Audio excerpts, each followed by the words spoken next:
Welcome to the workshop on selecting the power source for your LoRa node in 3 steps. This workshop is hosted by the subject matter experts Jean-François Savant from Saft and Björn Rosqvist from Qoitech. The workshop comprises 3 parts, as in the 3 steps that you can practice in your product development to be able to refine the art of picking the right power source for your IoT device. The first step is about the use case and picking a preliminary battery early on. This step is highly applicable in the start of the project, just prior to prototyping phase.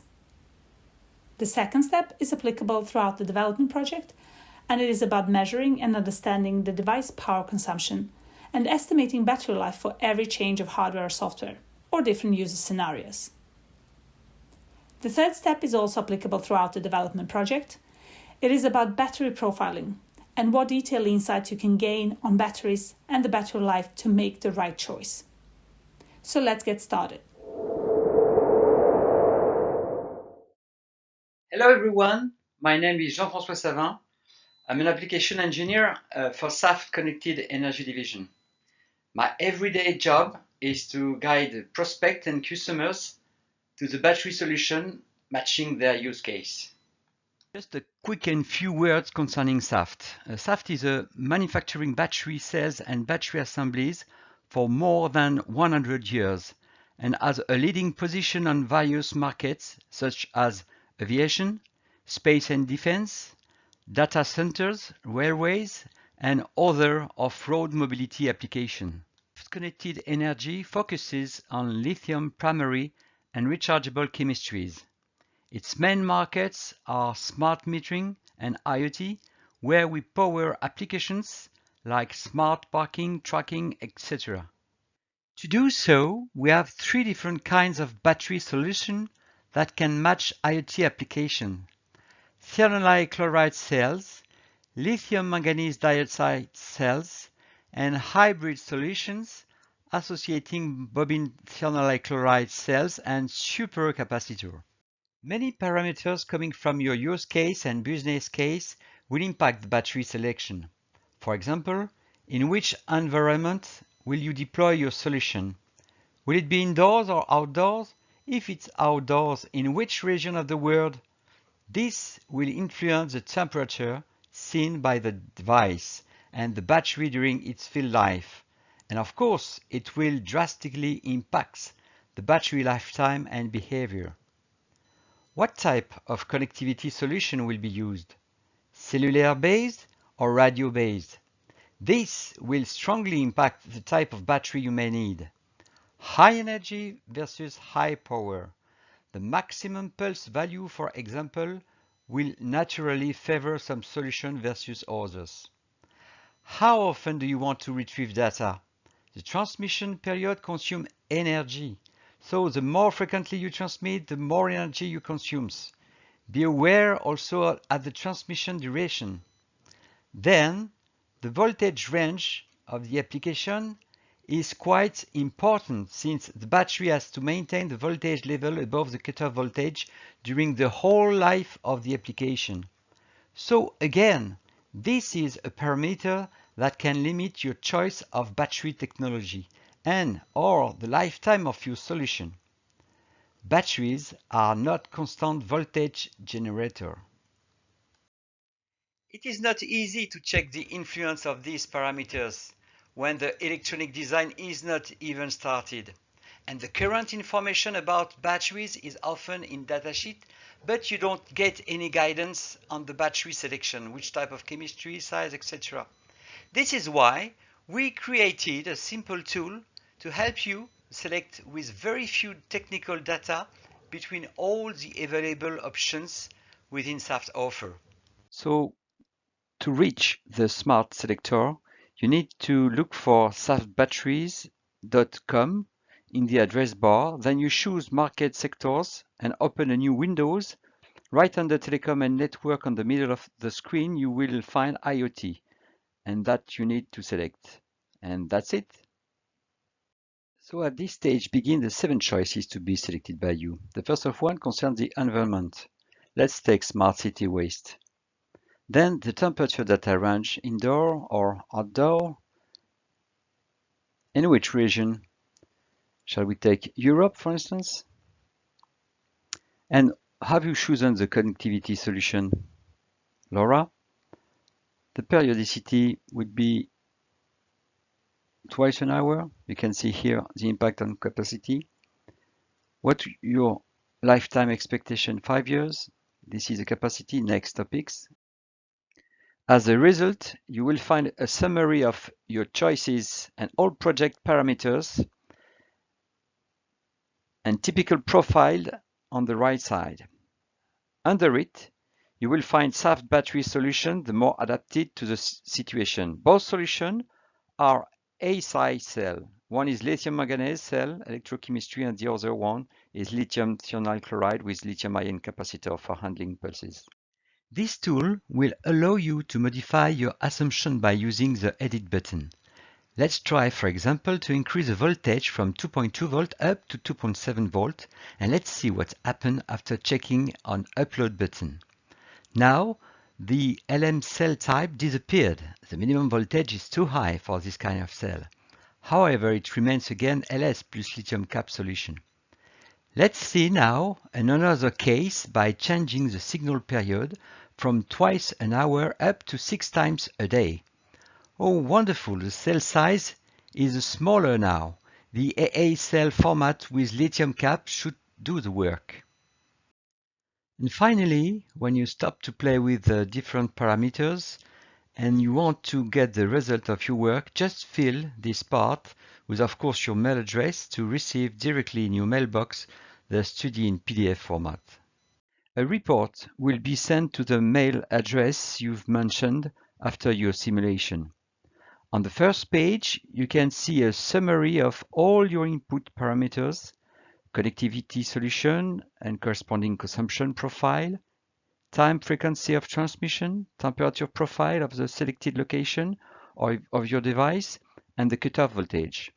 And then you can find for each relevant Saft battery solution a report with the calculated lifetime for each temperature profile of your use case, as well as the interface drawing of the battery, its weight and price level. This tool aims at giving you a first idea of the battery options you have even before you started to design your electronics, and check the impact of the use case parameters on your battery solution. This tool doesn't offer you the possibility to input your exact consumption profile. We have set up typical profiles according to the connectivity solution selected. Then you can use the simulation tool to optimize your electronics consumption virtually with WiseBat or Dutch Telecom IoT Solution Optimizer. Then, if you want to refine the knowledge of your device consumption, we invite you to measure the real consumption of a prototype with a smart Qoitech instrument.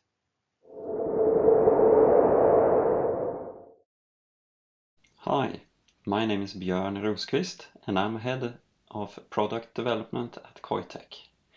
At Qoitech, we strive to make the most effective developer tool for energy optimization of battery-driven products.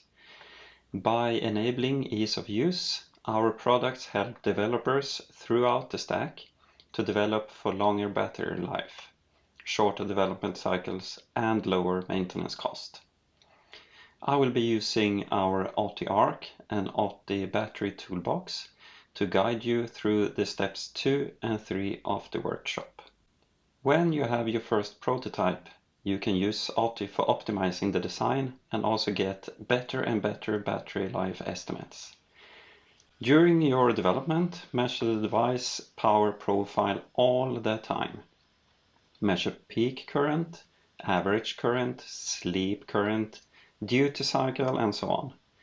Everything you need to know when you choose or evaluating battery and calculating battery lifetime. Measure different user cases and different environmental conditions. How is the power consumption affected by cold climate? Are there any fault cases? The number of unique conditions are huge, but it's better to at least measure some of them than to get scared and disregard this.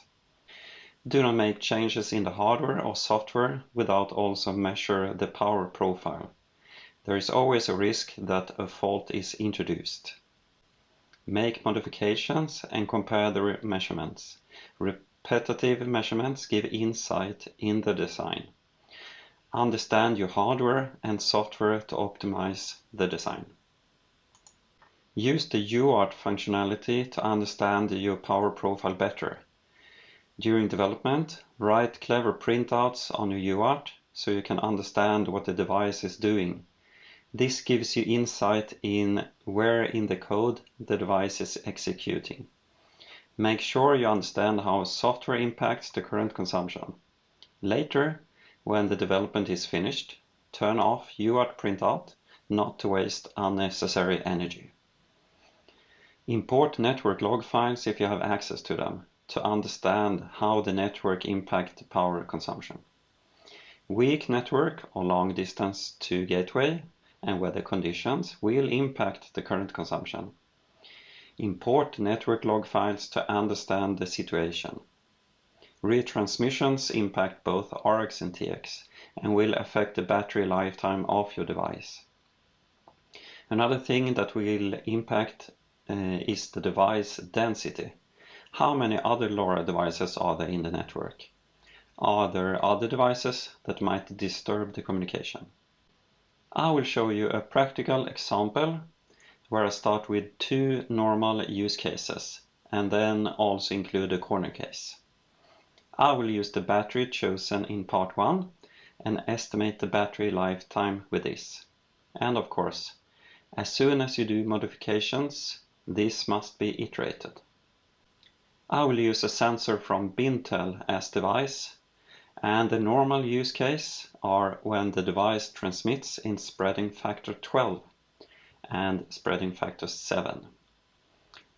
Then I will have a corner case where the device does not get an acknowledge from the gateway, or maybe the gateway sends the acknowledge, but the device does not hear this. From the user side, it looks like everything works as expected. The data is transmitted, but the device will use much more energy than in the normal use cases. The result will of course be that the battery lifetime will be much shorter than expected. So here we have a typical power profile of a sensor in a LoRa network. I have recorded it for several different use cases. But let's start with a normal use case, and that is spreading factor 12. So here's the active part. And let's start the battery life estimator. So here you enter the battery capacity as well as the consumption in active mode and in sleep idle mode. And then you can calculate the estimated battery lifetime. And of course there's a lot of things that is not taken into consideration here, like battery self-discharge. So in the beginning, let's start with the battery proposed by Jean-François, the LM17500. And that, according to the datasheet, has 3 amp hours in battery capacity.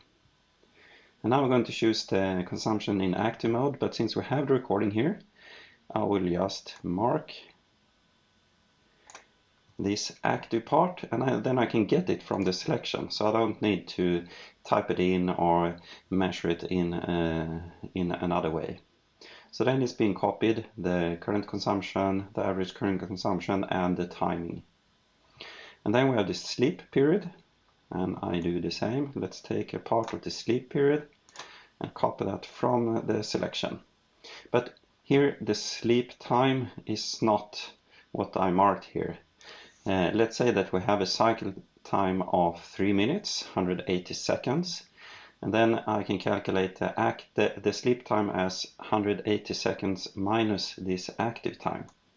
So that is 136.3 seconds.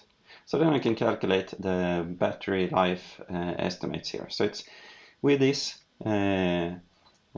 power consumption and this battery, the estimated battery lifetime is then 11.1 months.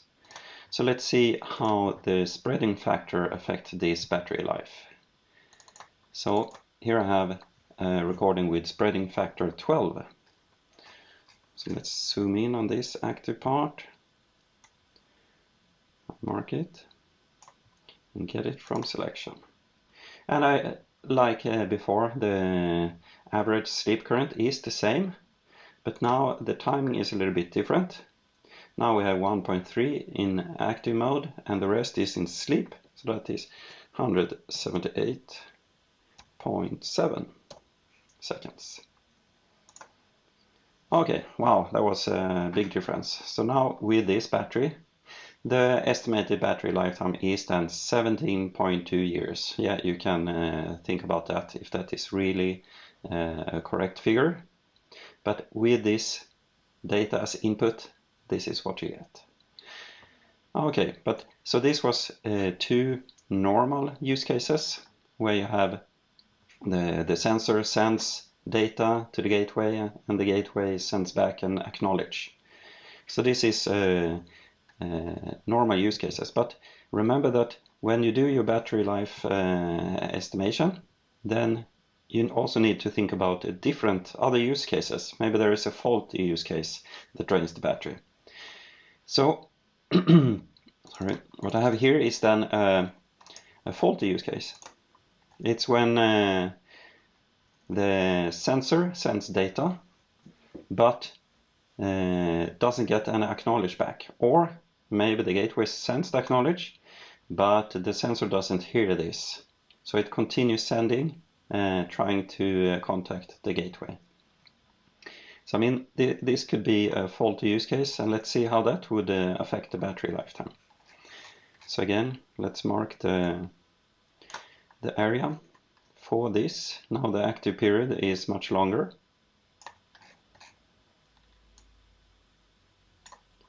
So I get from selection. Now it's 28 seconds instead. And let's then calculate 151.4. Wow, 1.4. So we went from a really long battery lifetime to now 1.4. So I mean, is it 1/10 of the time, something like that? Just because there is a fault in the network, let's say. So I mean, when you do your measurement and your battery life estimate, also remember different corner cases, like in this case a faulty use case. So that affects the battery lifetime a lot. This exercise shows you how you can keep track of changes in estimated battery life throughout development.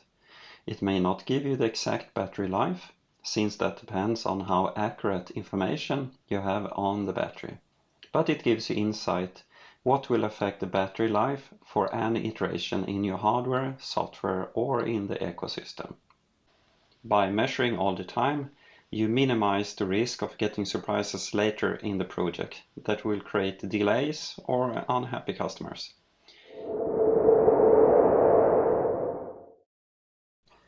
Let's talk about profiling batteries.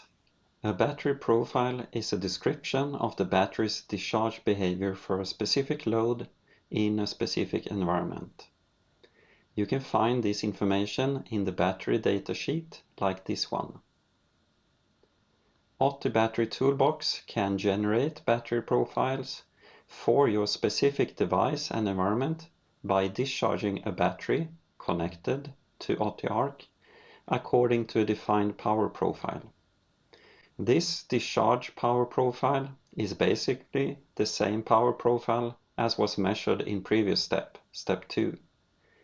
I will show you a practical example, but before that, do not use generic battery profiles.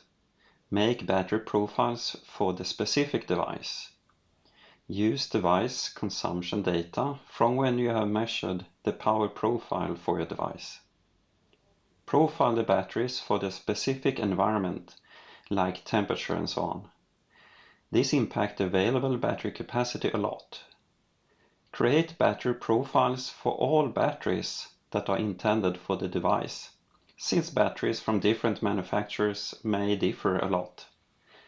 Consider deviations like aged batteries, batteries that have been lying on the shelf for a long time, batteries that have had many charge-discharge cycles, and also batteries from a bad batch.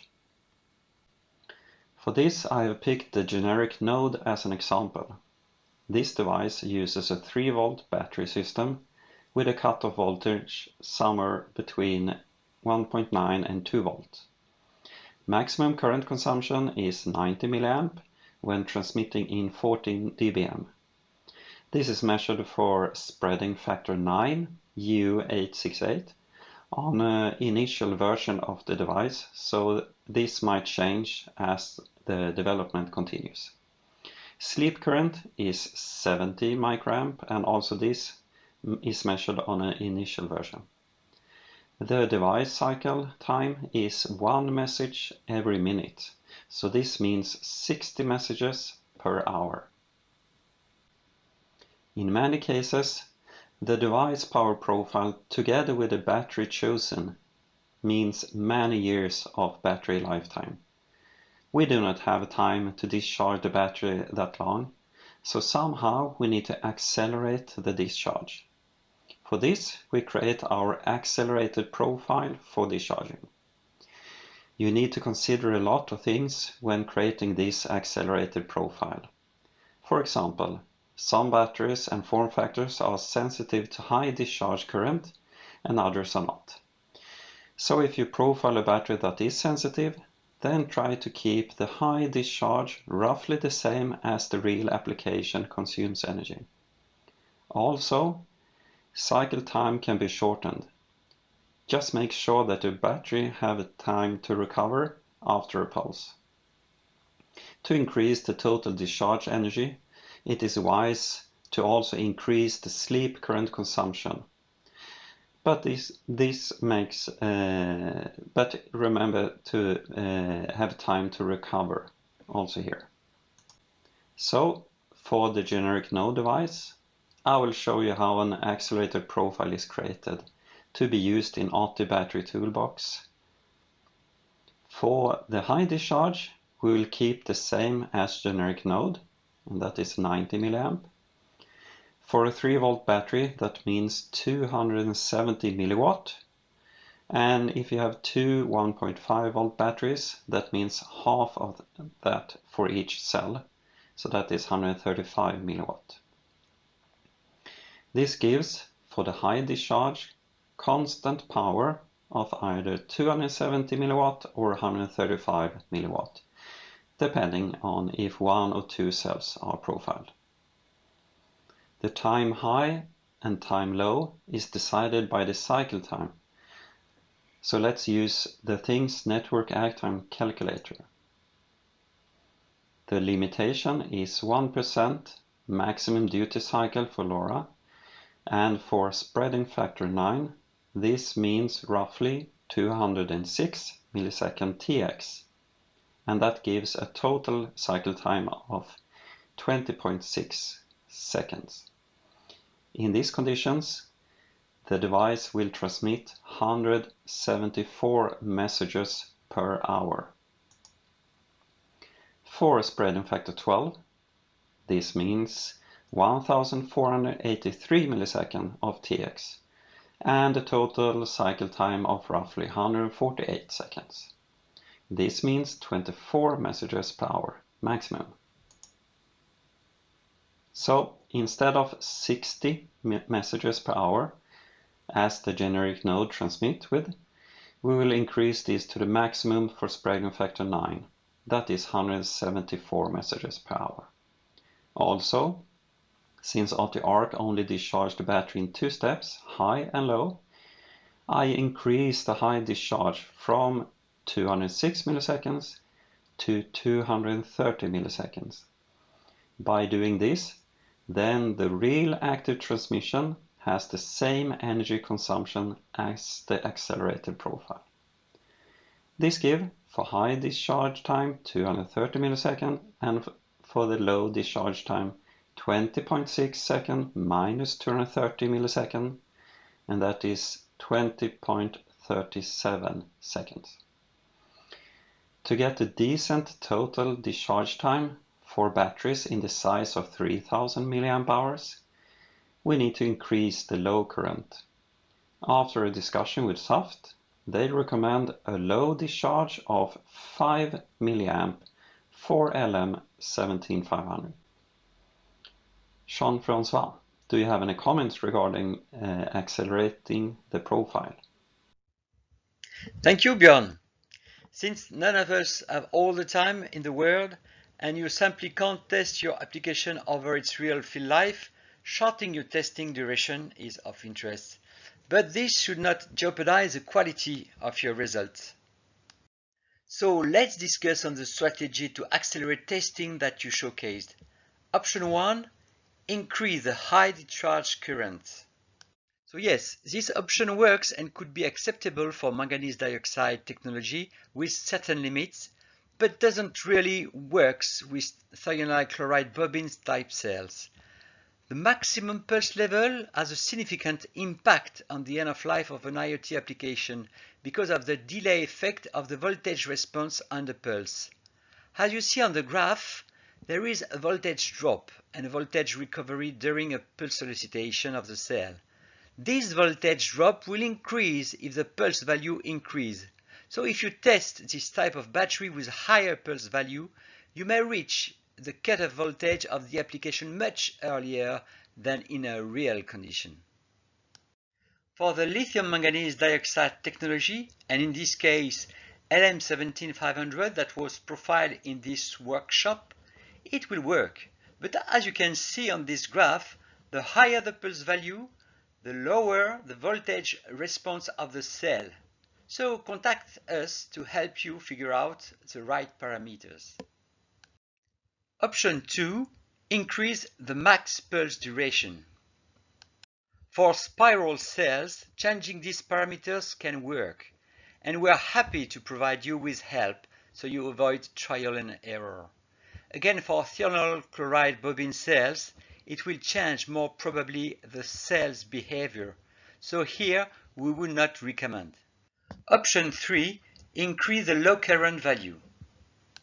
Increase the low current value is the last option shown in this workshop to reduce your total test duration. This one works as well, but as usual, you may want to check with the battery manufacturer, as previously stated, if the low current value you intend testing is relevant with the battery behavior in your real use case. For manganese dioxide technology, which has no passivation effect, you only have to check if the average current tested will lead to the same capacity as the real condition average current. For lithium thionyl chloride, you have to make sure that increasing the average current value will not hide a possible passivation effect. And final comment, not on acceleration, but rather general performance of the battery that you can include in the profiling itself or by asking the battery manufacturer for the technical details. It is the unavoidable effects of the temperature, self-discharge, and aging. To check the impact of the temperature on your battery, you may want to profile it with OT in climatic chamber for different temperature settings. By doing so, you will highlight your battery's voltage behavior versus your cutoff voltage. Our recommendation would be to perform your tests by programming the temperature setting as close as real temperature profile. To take self-discharge in storage into account, you may want to consider that most Saft cell features 1% loss of capacity per year during storage at 20 degrees C. During its period of operations, the battery will also lose some available capacity over self-discharge, which will depend on consumption profile, temperature condition, etc. To get an accurate value of the available capacity, you may contact the battery manufacturer. According to the Arrhenius law, the energy activity is increased by a factor of 2 to 3 for a 10 degrees C increase of battery's temperature. So that 1 week battery storage at 70 degrees C leads to similar aging as 1 up to 2 years at 20 degrees C. Therefore, by performing tests on cells which have been stored at elevated temperature for several weeks, as shown in the above curve, you will experience the behavior of an aged battery. Again, taking all parameters into account to ensure battery lifetime is not an easy task. So don't hesitate to contact your battery supplier when creating your accelerated profile with OT to ensure that it will be realistic and to take the 3 parameters such as temperature, self-discharge and aging into consideration in your project. With the accelerated profile that we got from generic node, I have profiled several batteries to know how much energy that is possible for us to use in our specific use case. I have profiled 3-volt batteries with lithium manganese chemistry, like the LM17500 from Saft, but also other batteries, a CR123A from GP. I have also profiled alkaline 1.5 volt batteries, both AA and AAA, from several manufacturers, to give a comparison how different form factors and different chemistries affect the result. The profiling was performed in room temperature, so the environment was not anything that we expect to get surprises from. The next step would be to profile the batteries in other environments to see how the available capacity change. From the battery profiles, I have here plotted the voltage during the active TX-RX phase in our general node profile. I have also plotted a line that shows when the cutoff voltage occurs. For the 3-volt cells, the cutoff is 2 volt, and for the 1.5 volt cell that are then connected in series, the cutoff is 1 volt for each cell. For LM17500, I profiled 3 batteries, and the average capacity before the cutoff were roughly 3,500 mAh. That's very close to the datasheet capacity, even higher actually. Great! For the CR123A, I profiled 2 batteries, and the average capacity here was roughly 1,600 mAh. As you can see, for the alkaline batteries, the available capacity differs quite a lot depending on the manufacturer. And this is very good to know if you let the customer replace the batteries. AAA has a spread from 1080 mAh to 1150 mAh, with an average of roughly 1100 mAh. And the AA has a spread from 2420 mAh to 2730 mAh, with an average of roughly 2590 mAh. The benefit of using OTI Battery Toolbox when doing this is that I now, when the battery profiles are created, I can emulate the batteries in OTI and decide where on the discharge curve I would like to test my device. Contact me to see more about this. This marks the end of the workshop, and we are wrapping it up with a short summary. Thank you, Björn and Jean-François. The workshop was divided in 3 parts, representing 3 steps that you can practice in your product development to get that right power source for your IoT device. In the first step, applicable to the start of the project, just prior to the prototyping phase, you should pick a preliminary battery based on your user case. We provided few ideas on how to do that, example, using Saft IoT Smart Selector.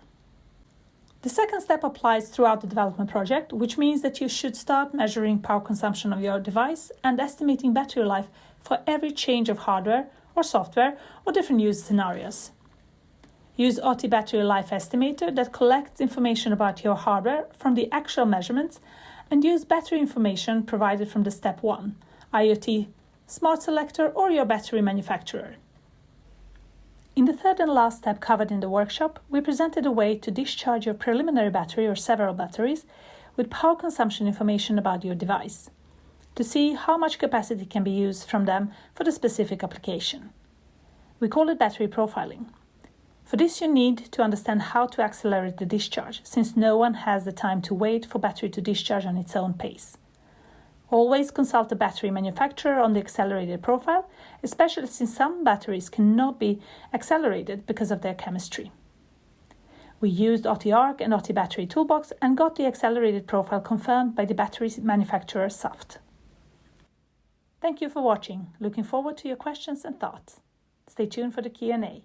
Coming up next.